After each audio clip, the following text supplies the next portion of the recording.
우리가 계속해서 세례 재교육 시리즈 설교를 하면서 이제 7번째 시간이 됐습니다. 아마 다음 시간이 마지막 시간이 될 것 같은데 잘 따라오고 계신지 모르겠습니다.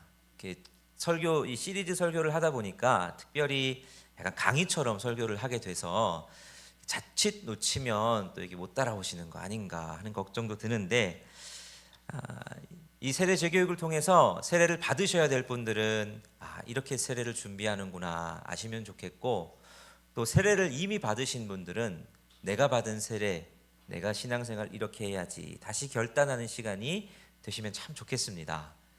오늘은 7번째 시간, 기도란 무엇인가 하는 주제로 말씀을 나눠보고자 합니다. 여러분, 기도 열심히 하십니까? 네, 열심히 안 하십니까? 네. 여러분, 기도가 뭘까요?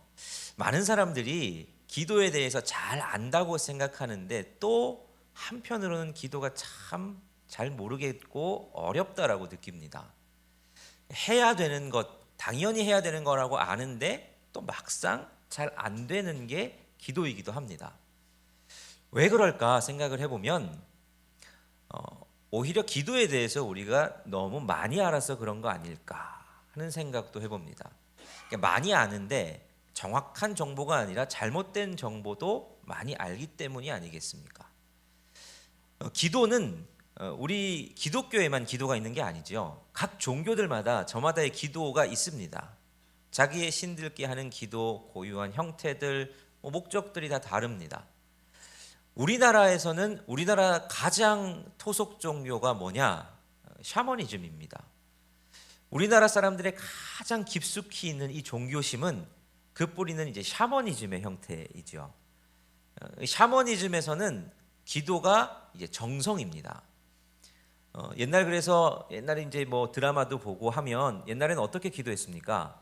밤에 정화수 이렇게 떠놓고 거기서 비나이다 비나이다 하면서 밤에 정성을 들이며 기도하지요. 또 어떻게 기도하느냐? 보면 마을마다 마을 수호신이라고 생각하는 아주 큰 나무들이 있죠. 그 옆에 이제 선앙당이라고 해가지고 수호신 옆에 또 신성한 장소를 만들어서 거기 가서 열심히 정성을 들여서 기도합니다. 그 기도의 목적은 뭐냐? 내가 열심히 정성을 들여서 원하는 걸 얻어내는 게 기도의 목적이지요. 자, 이런 기도에 대한 이해와 우리가 교회 다니면서 들은 여러 기도에 대한 이야기들이 막 섞이다 보니 어떻게 기도하는 게 맞는 건가? 기도가 도대체 뭔가 헷갈리고 잘 정리가 안 될 때가 있습니다. 우리 교단에서 지금 이제 세례 교육이니까 교단에서 발행한 세례 교육집에는 뭐라고 기도를 정의하느냐? 이렇게 정의를 합니다. 기도는 예수님의 이름으로 우리의 소원을 하나님께 아뢰며 하나님과 영적 대화를 하는 것입니다. 이것은 내 뜻을 버리고 하나님의 뜻을 발견하고 순종하려는 것입니다. 이렇게 정리를 합니다. 기도가 이렇게 정의를 하면 딱 한눈에 오면 좋겠는데, 자, 이걸 한번 뜯어서 그러면 우리가 한번 살펴보시죠. 자, 이 정의에서 우리가 알 수 있듯이 첫 번째로 기도는 예수님의 이름으로 하는 겁니다. 기도는 예수님의 이름으로 한다. 이게 다른 종교들이나 이 세상의 기도들과 우리 기독교의 기도가 다른 결정적인 차이점이기도 하죠. 자, 그러면 예수님의 이름으로 기도한다는 게 무슨 뜻이냐? 오늘 본문 14장, 요한복음 14장 말씀이 그것을 우리에게 명령하시지요. 우리 같이 한번 본문 말씀을 읽어보겠습니다. 시작.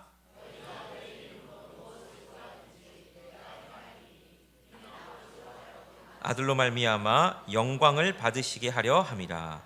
내 이름으로 무엇이든지 내게 구하면 내가 행하리라. 자, 이걸 예수님께서 말씀하셨습니다. 제자들에게 자기를 나타내시면서 기도에 대해서 하실 때 내 이름으로 무엇이든지 구하면 내가 행하겠다, 이렇게 말씀하시죠. 자, 구하는 것을 행해 주신다, 이건 이해가 가는데 내 이름으로 구하라는 게 도대체 무슨 말이냐, 이렇게 생각할 수 있죠. 예수님의 이름으로 구한다는 건 한마디로 말하면 우리 기도의 근거가 예수님께 있다라는 말입니다. 우리가 기도할 수 있는 근거 자체가 예수님께 있다는 말이죠. 자, 우리는 죄를 지어서 죄인이었습니다. 저도 죄인이고 여러분들도 다 죄인이죠. 근데 죄를 지었다는 건 어떤 걸 의미하냐? 하나님과의 관계가 깨졌다는 걸 말한다고 우리 세례교육 시간에 배웠죠. 죄의 결과는 죽음도 있고 심판도 있지만 하나님과의 관계가 단절된 게 죄의 결과입니다. 자, 그러면 관계가 깨지면 어떻게 됩니까?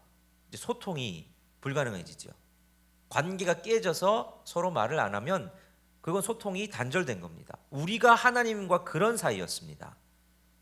우리가 하나님께 기도할 수가 없는 존재였습니다.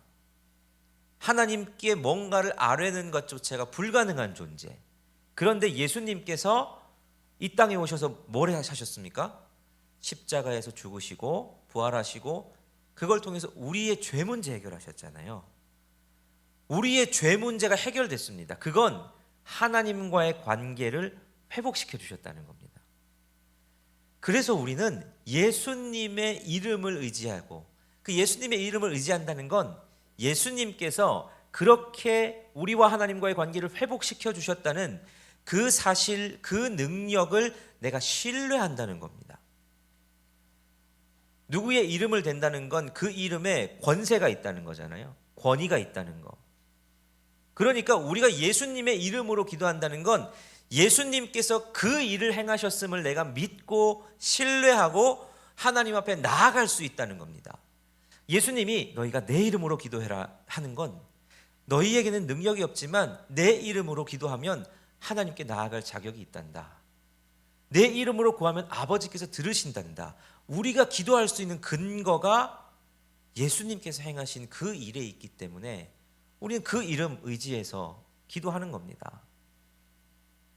출입이 불가능한 곳에 의지할 사람을 의지해서 출입하듯 우리는 예수님을 의지해서 기도할 수 있습니다.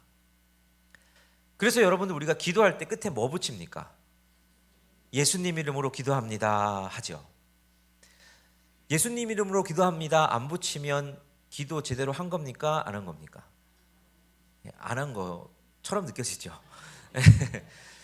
이거 안 하면 기도 안 들어주실 것 같습니다. 끝에 꼭 예수님 이름으로 기도합니다 안 붙이면 기도 안 들어주실 것 같습니다.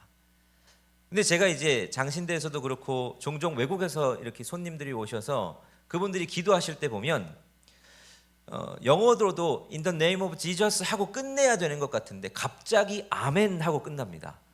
그러면 끝났나 싶어서 눈을 떠야 되나 말아야 되나 막 고민합니다. 안 붙이는 곳들도 있죠. 우리가 끝에 예수님의 이름으로 기도합니다를 붙이는 이유가 뭘까요? 이게 마치 편지를 다 썼는데 그럼 우표를 붙여야 편지가 갈 텐데 우표 안 붙이는 그런 것처럼 생각되기 쉽지요. 주문처럼 생각되기 쉬운데 그런 의미라기보다는 우리는 항상 뒤에 예수님의 이름으로 기도합니다를 붙이면서 기억하는 겁니다. 우리의 모든 기도의 근거가 예수님의 이름에 있습니다. 우리가 기도할 수 있는 자격도 기도할 수 있는 근거도 예수님의 이름을 의지해서 기도하는 겁니다 라는 걸 기억하기 위해서 우리는 항상 맨 마지막에 예수님의 이름으로 기도합니다를 붙입니다. 그거 꼭 안 붙였다고 주님이 기도 안 들어주시는 건 아니죠. 근데 우리는 항상 그 사실을 기억하는 겁니다. 내가 자격이 있어서 기도하는 게 아니라 예수님께서 나를 기도할 수 있도록 길을 열어주셨습니다 하는 걸 기억하는 거죠. 그게 예수님의 이름으로 기도하는 이유입니다. 두 번째로 그러면 기도는 뭐냐? 예수님의 이름으로 기도한다고 했을 때 또 기도를 어떻게 정의할 수 있느냐? 기도는 하나님과의 대화입니다. 이게 우리가 가장 잘 아는 정의이기도 한데 좀 뜬구름 잡듯이 생각하는 정의이기도 합니다. 여러분 만약에 부부가 서로 이제 부부 관계를 하는데 대화가 없다. 그러면 벌써 그 부부는 이제 문제가 생긴 거죠. 대화가 끊어진 부부는 벌써 부부 관계가 파탄 난 겁니다. 대화가 깊어지면 깊어질수록 관계가 더 깊어지죠. 기도는 하나님과 우리가 소통하는 통로입니다.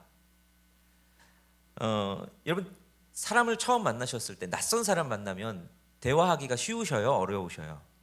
어렵죠. 저도 너무 어렵습니다. 낯선 사람 만나면 뭔 얘기부터 해야 될지 모르고, 그래서 침묵이 발생하면 이 침묵을 어떻게 해야 될지 모르겠어서 어떤 말이든 막 이게 맞는 말인지 틀린 말인지도 모르고 막 아무거나 내뱉어서 어떻게든 침묵을 좀 깨보려고 합니다. 아주 겉도는 이야기만 하지요. 그런데 관계가 깊어집니다. 아주 친한 사람이랑 만났습니다. 친한 사람이랑 만나면 어떻게 됩니까? 일이 시시콜콜, 이 얘기 저 얘기. 그 전에 낯선 사람이랑 만날 때는 대화 자체가 스트레스고 부담입니다. 근데 친밀한 사람이랑 대화하는 건 힐링이고 회복입니다. 우리 마음의 스트레스가 풀리는 일이고 우리 마음이 회복되죠. 하나님과 기도하는 것도 그런 겁니다. 하나님과 기도가 깊어지면 깊어질수록 대화가 깊어지지요. 그래서 기도는 여러분 하면 할수록 기도의 내용이 확장됩니다. 기도가 바뀌어가는 걸 느낍니다. 기도가 아주 다양해집니다. 자, 마태복음 8장을 보면 몇 가지 이야기들이 연속해서 나오는데, 여러분 그 이야기들은 보니까 기도가 이렇게 변화해 갈 수 있구나 하는 걸 우리에게 잘 보여줍니다. 첫 번째 일은 뭐냐면 나병 환자가 예수님을 만나는 장면입니다.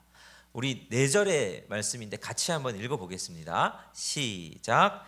예수께서 산에서 내려오시니 수많은 무리가 따르니라. 한 나병 환자가 나와 절하며 이르되 주여 원하시면 저를 깨끗하게 하실 수 있나이다 하거늘 예수께서 손을 내밀어 그에게 대시며 이르시되 내가 원하노니 깨끗함을 받으라 하시니 즉시 그의 나병이 깨끗하여 진지라. 예수께서 이르시되 삼가 아무에게도 이르지 말고 다만 가서 제사장에게 내 몸을 보이고 모세가 명한 예물을 드려 그들에게 입증하라 하시니라. 자, 한 나병 환자가 예수님께 나와왔습니다. 근데 이건 나병 환자 입장에서는 진짜 어마어마한 용기를 낸 겁니다. 지금 예수님이 수많은 뒤따르는 무리들을 데리고 오십니다. 근데 나병 환자가 그들에게 나와왔습니다. 율법에 보면 이런 율법이 있죠. 정한 것과 부정한 것이 있으면 이 정한 것과 부정한 것이 서로 접촉을 하면 어떻게 될까요? 정한 것이 부정하게 됩니다. 그러니까 사람도 정한 사람이 있고 부정한 사람이 있죠. 부정한 사람 중에 대표적으로 나병 환자가 그렇습니다. 나병은 부정한 것이라고 율법에 말씀하셨거든요.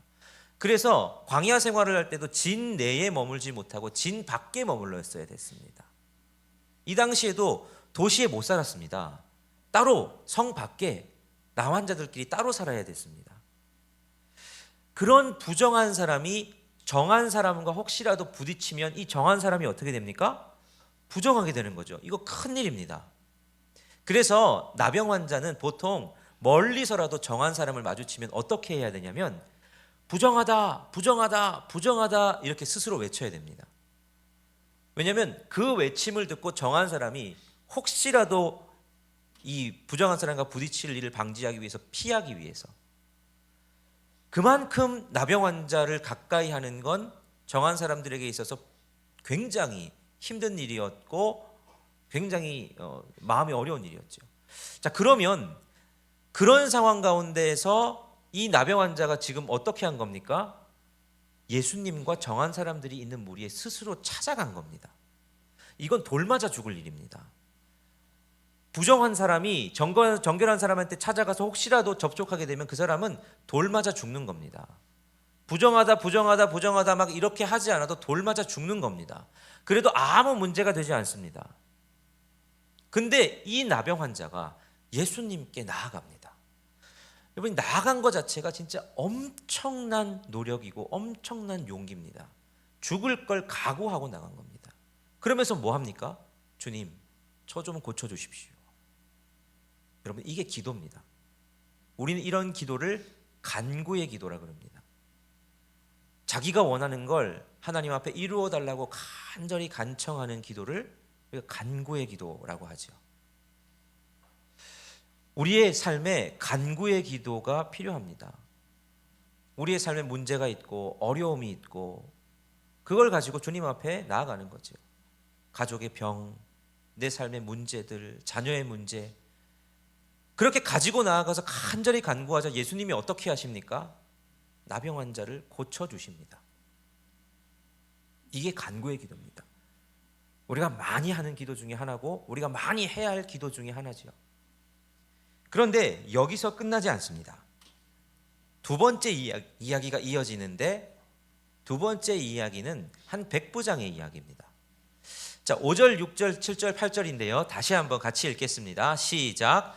예수께서 가버나움에 들어가시니 한 백부장이 나와 간구하여 이르되 주여, 내 하인이 중풍병으로 집에 누워 몹시 괴로워하나이다.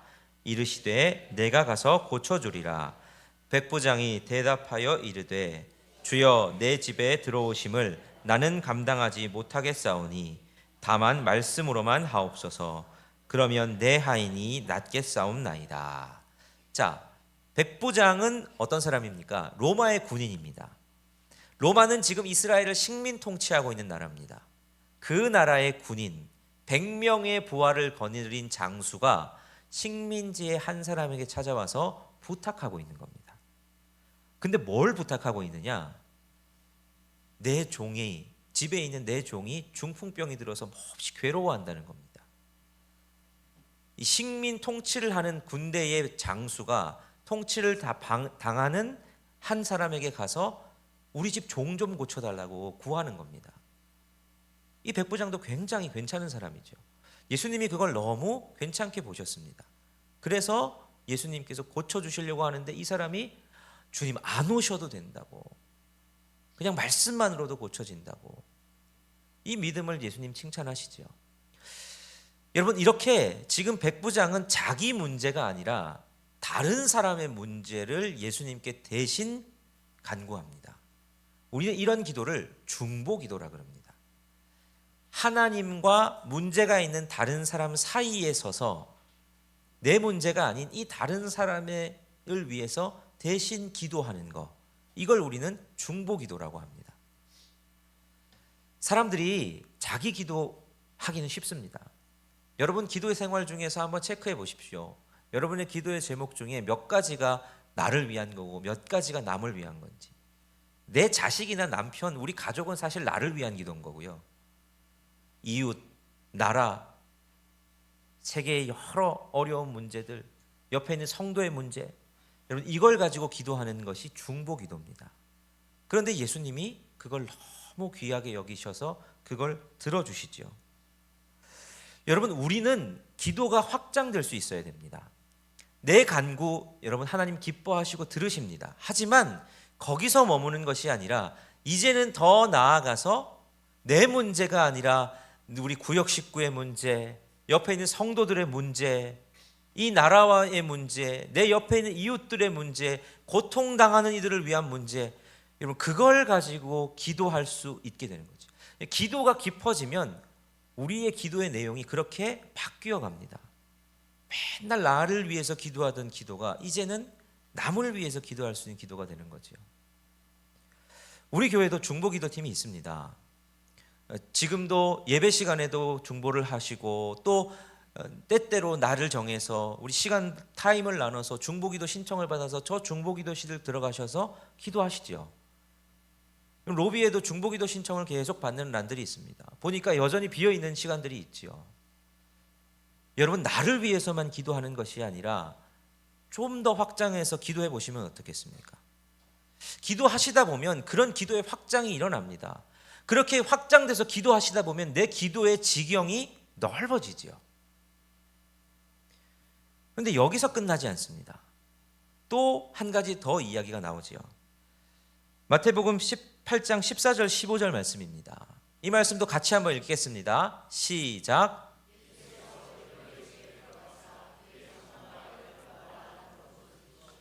그의 손을 만지시니 열병이 떠나가고 여인이 일어나서 예수께 수종들더라. 자, 세 번째 이야기는 베드로와 그의 장모에 관련된 이야기입니다.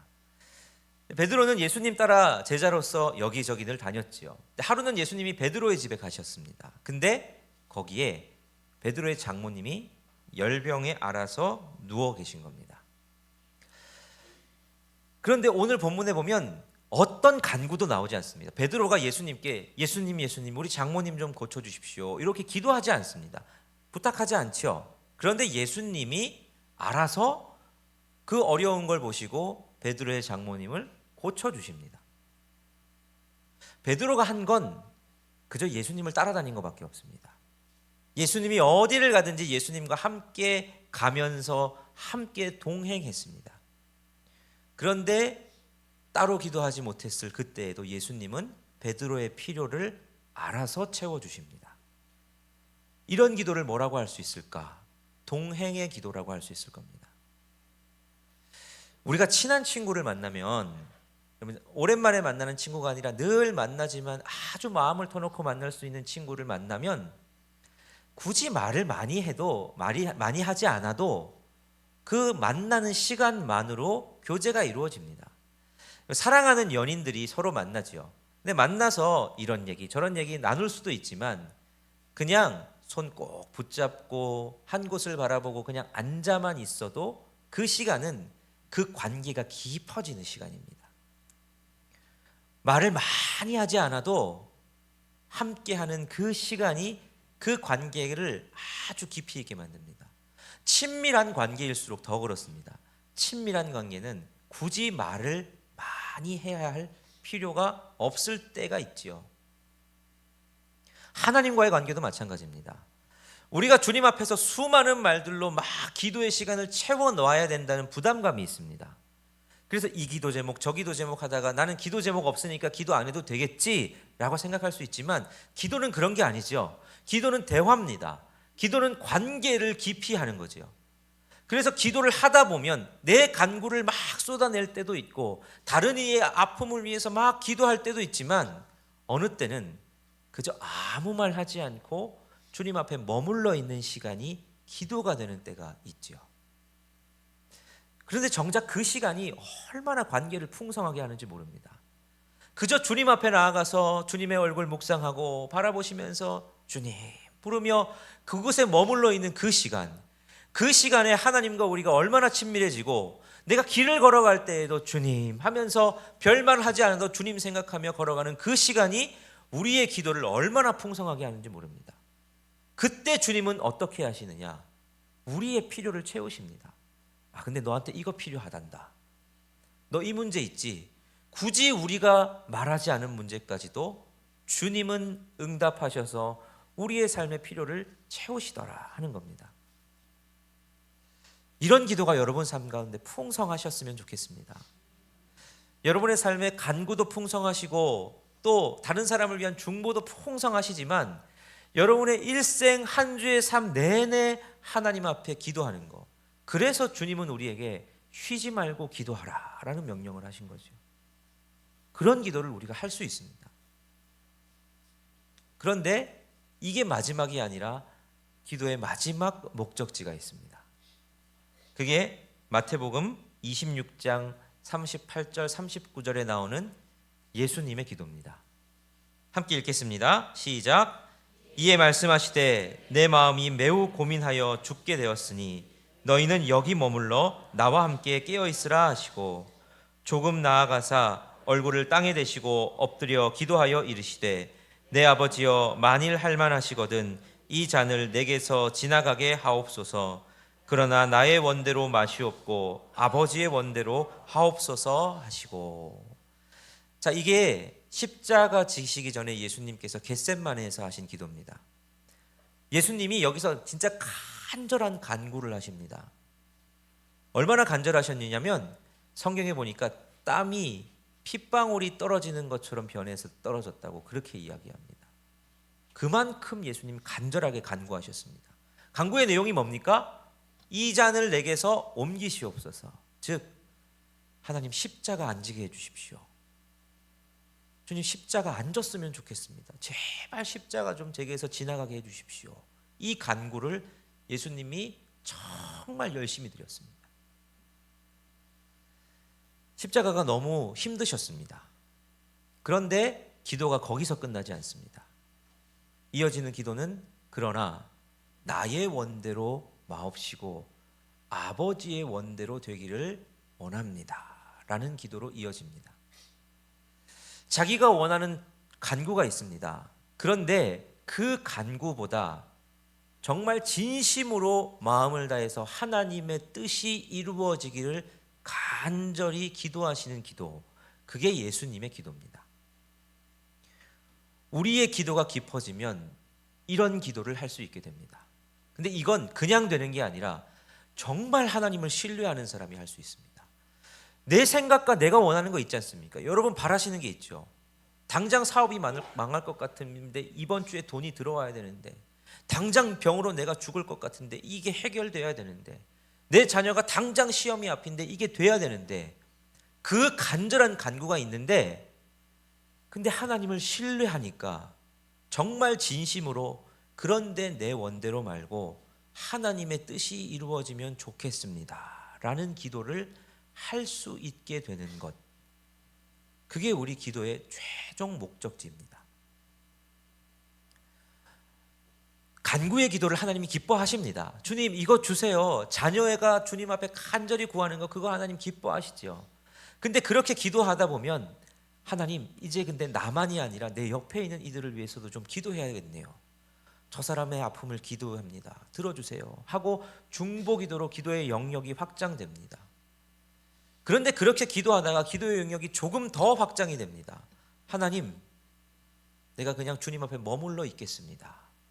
별 말하지 않아도 주님하고 시간을 보내니 그 관계가 깊어지는 걸 느낍니다.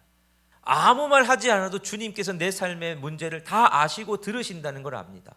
내가 굳이 막 유려한 언어로 막 표현하고 이것저것 다 주님께 알려드려야 되지 않다는 것을 알게 됩니다. 주님 이미 다 아시는데 하나님, 주님 이 문제를 주님께 그냥 드립니다 하고 주님과 동행하는 그 기도가 주님 기뻐하시지요. 그런데 그렇게 하다가 관계가 깊어져 주님을 신뢰할 수 있게 되면 어디까지 나아갈 수 있느냐? 하나님, 제 간구가 있는데 제 간구보다도 진심으로 하나님의 뜻이 이루어지면 좋겠습니다. 하늘의 뜻이 이 땅 가운데 이루어지면 좋겠습니다. 정말 아버지의 뜻대로 되면 좋겠습니다 라는 기도를 진심으로 할 수 있는 데까지 우리의 기도가 확장된다 하는 겁니다. 여러분은 어떤 기도를 주로 하고 계십니까? 이 기도의 수준을 말씀드리려고 하는 게 아닙니다. 여러분 어떤 기도든 주님 앞에 시작할 수 있는 저와 여러분 되셨으면 좋겠습니다. 그리고 우리 일산영문교회가 가면 갈수록 기도가 깊어지는 교회가 되면 좋겠습니다. 기도의 자리마다 가득가득 차셨으면 좋겠습니다. 기도하러 나오는 이들이 충만한 교회 되면 좋겠습니다. 자기의 간구를 위해서도 기도하러 나오고, 중보하기 위해서도 기도하러 나오고, 삶 속에서도 늘 하나님과 동행하며 기도하고, 마침내 하나님 나라와 의를 위해서, 하나님 뜻을 위해서 기도할 수 있는, 진심으로 그걸 위해 기도할 수 있는 교회가 되면 좋겠습니다. 기도는 그렇게 주님과 대화하는 겁니다. 예수님의 이름을 의지해서 그렇게 기도할 때에 주님은 우리의 기도를 더 깊이 있게 하실 줄 믿습니다.